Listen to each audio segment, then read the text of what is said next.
ये कहानी शुरू होती है 15वीं सदी में, जब पश्चिम स्पेन के राजा जॉन के बेटे बड़े हो रहे थे और उस समय जेरूशलम समेत पूर्व में चीन, भारत और पूर्वी अफ्रीका से आने वाले रेशम, मसालों और आभूषणों पर अरब और अन्य मुस्लिम व्यापारियों का कब्जा था, जो मनचाहे दामों पर इसे यूरोप में बेचते थे। 1412 के गर्मी में जॉन के 3 बेटे, एडवर्ड जो 20 वर्ष का था, पीटर और हेनरी 18 वर्ष के थे, तीनों ने मिलकर सोचा कि उन्हें राजकुमार की जगह रोमांचक और चुनौतीपूर्ण काम करना चाहिए। फिर तीनों ने अपने पिता से जाके बात की। जब बात कर रहे थे तब उसी समय जॉन का एक सेवक अभी उत्तरी अफ्रीकी तट से मुस्लिम कैदियों के बदले धन लेकर लौटा था। पिछले 700 सालों में इस्लाम के शासन में आने के बाद अगर स्यूटा को पुर्तगाली आक्रमण से परास्त किया जाए तो यह निश्चित रूप से एक चुनौती भरा काम होता, क्योंकि स्यूटा एक बंदरगाह बाजार था।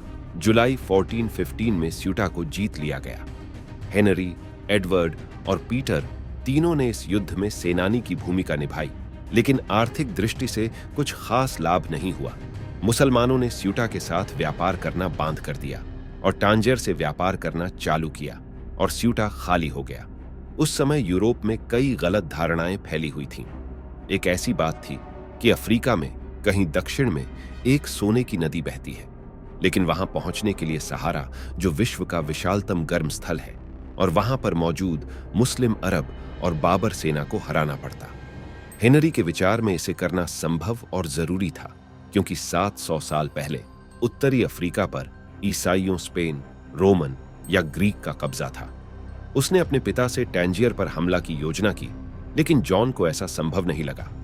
टैंजियर दूर था और अधिक सुरक्षित था। साल 1433, ये वो साल था राजा जॉन की मौत के बाद हेनरी का भाई एडवर्ड, जो सबसे बडेढ़ा था, उसका राज्याभिषेक हुआ। साल 1437 हेनरी को टैंजियर पर हमला करने की अनुमति मिली, लेकिन सैनिकों के समय पर पहुंच ना सकने के उसके बावजूद हेनरी ने लगभग 7,000 सैनिकों के साथ टैंजियर को में धावा बोला। जैसा कि उम्मीद थी, उसे हार का सामना करना पड़ा। टैंजियर के सेनापतियों ने वापस निकलने की कीमत स्यूटा को टैंजियर के हाथों में सौंपने की बात की, लेकिन हेनरी को यह स्वीकार नहीं था। वो अपने भाई को बंधक के रूप में रखाया और उसका भाई जेल में मर गया। मई 1453 में इस्तांबुल पर उस्मानी तुर्कों का कब्जा हो गया।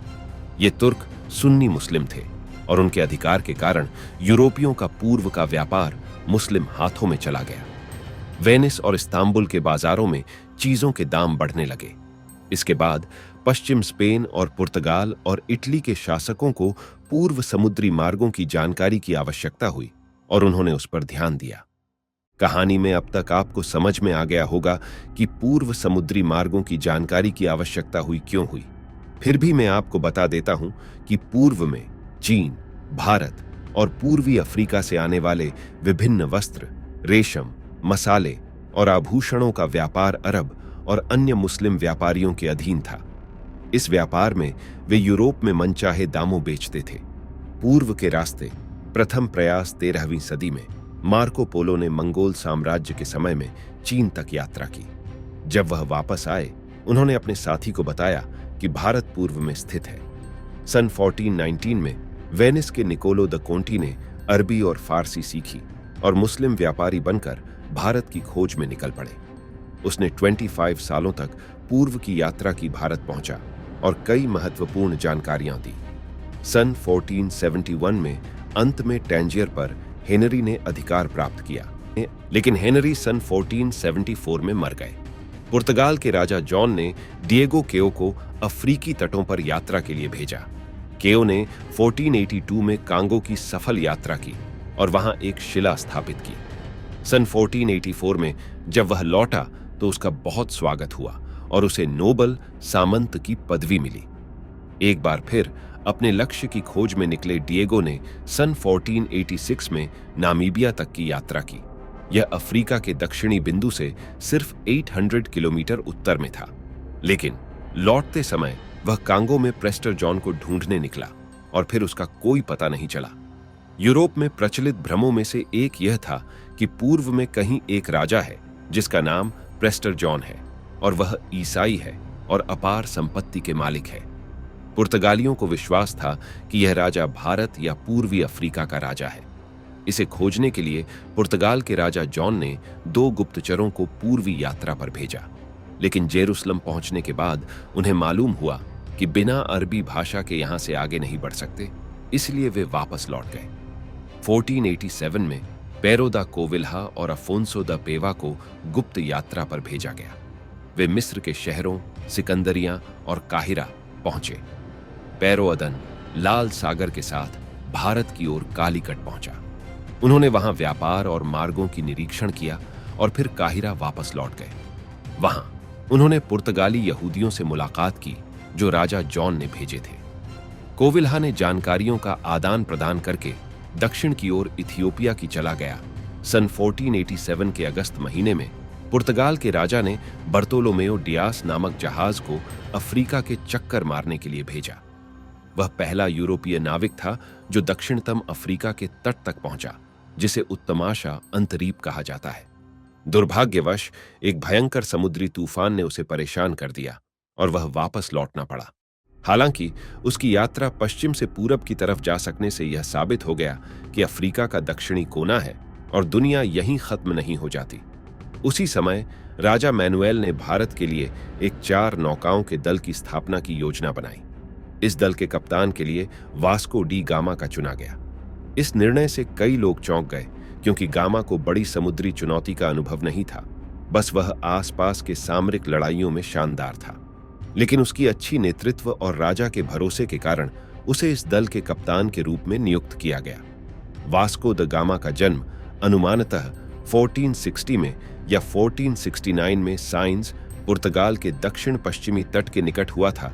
8 जुलाई 1497 को 4 जहाज लिस्बन से रवाना हुए और भारत के लिए उनकी पहली यात्रा शुरू हुई।